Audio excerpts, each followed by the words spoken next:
Hi guys, welcome back to my channel Amy's Art and Design, and in today's tutorial I will be talking through the tips and techniques for drawing black fur.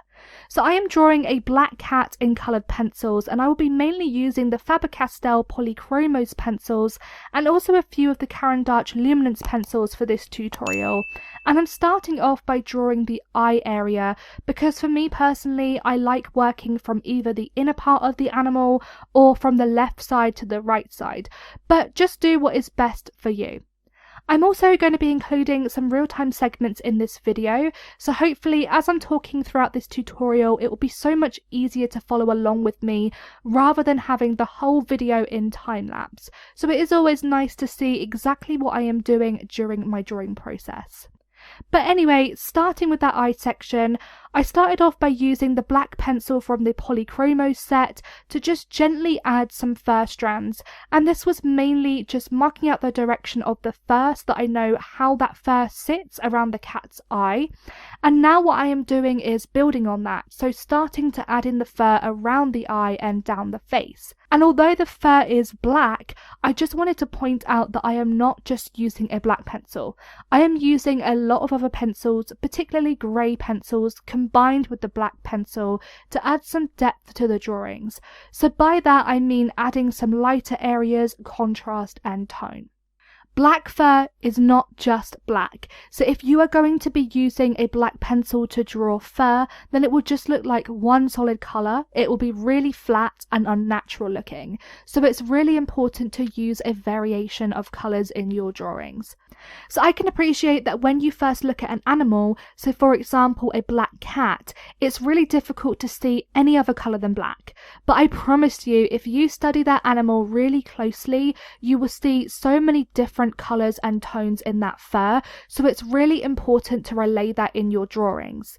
Different light sources will also affect how you see black fur. So for example, if there is a cat indoors in bad lighting, it will be really difficult for you to see all of the tones in that fur. But in the more natural light, it will be easier to see. And then there's also the sunlight as well. So the sunlight will also affect the way that we see tones in black fur.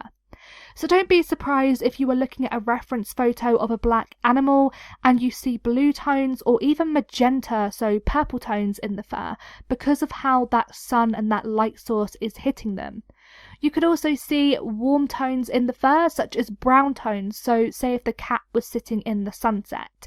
And of course it is partly down to genes as well that will determine those tones in black animals.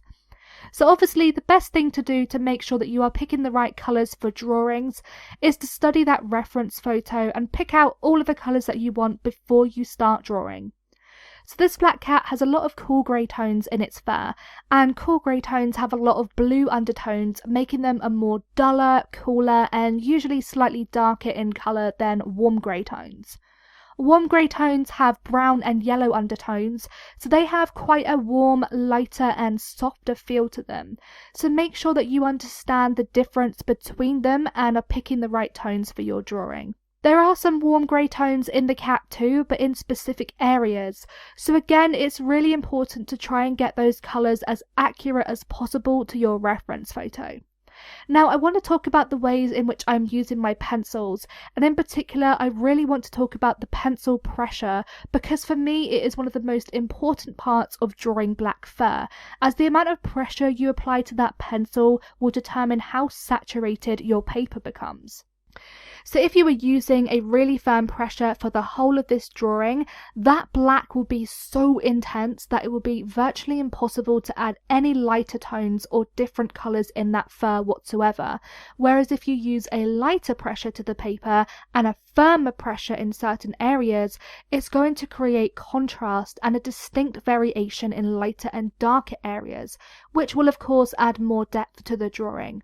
So what I like to do is I like to start off by applying a very light pressure to either add in some very soft and gentle fur strands or to add a base layer of colour to work on top on, like I'm doing now. So I've used the side of the pencil to add a dusting of the black pencil as a base, and then I work more into that base colour with different grey tones and a slightly firmer pressure if I want an area to appear darker. So it's all about varying that pencil pressure. If there are areas that are really dark and intense, then I will use a firmer pressure to the paper so that I can get more pigment down. But if I want to preserve an area to keep them lighter, then I will use a very light hand to keep the area lighter, and also use lighter pencils to fill in those lighter areas. So on the cat, I am using the black pencil now to intensify some of those darker areas, so some of the areas on the cat's face that look a lot darker or are perhaps in more shadow, but I'll make sure that I always have lighter areas too to contrast against those really dark areas. So under the cat's eye there is a section of fur that is a lot more like a dark slate grey, because that area wasn't an intense black and the light was hitting that part of the face. So obviously I am using the layering and burnishing method in this drawing, so building up layers over time and rendering an area with lots of pressure. But I will have a tutorial dedicated to using a solvent as well coming out in the near future. So if you are someone that doesn't enjoy this process and likes to speed things up a bit, then hopefully that will be helpful for you. I do already have a dog eye and fur study using a solvent, so if you want to watch that video then I'll have an iCard appear on the screen right now for you, but I definitely want to have a more up-to-date version as I've adapted new methods and techniques since then. But please feel free to check that video out if you want to. Okay, so far I've talked a lot about the different tones in black fur, what tones to look out for, and the ways that you can use your pencils to get variations in pencil pressure. But now I want to talk about one of the biggest problems artists have for drawing black fur, and that is not being able to make changes when something goes wrong.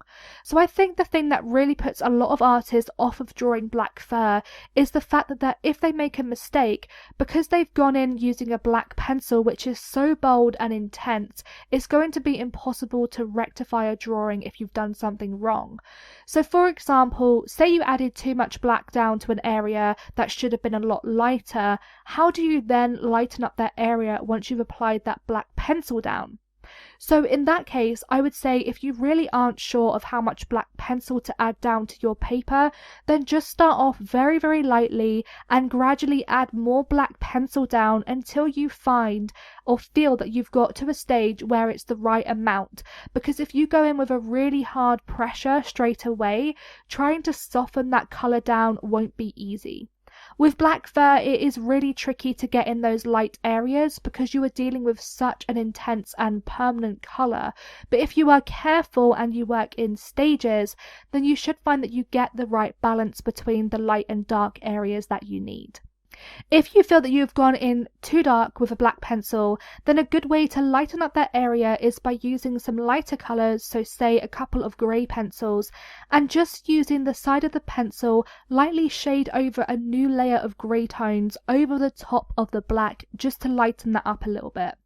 So going back to my drawing now, I'm working on the other side of the cat's face now. So again, I'm repeating very similar processes to what I did on the other side of the cat.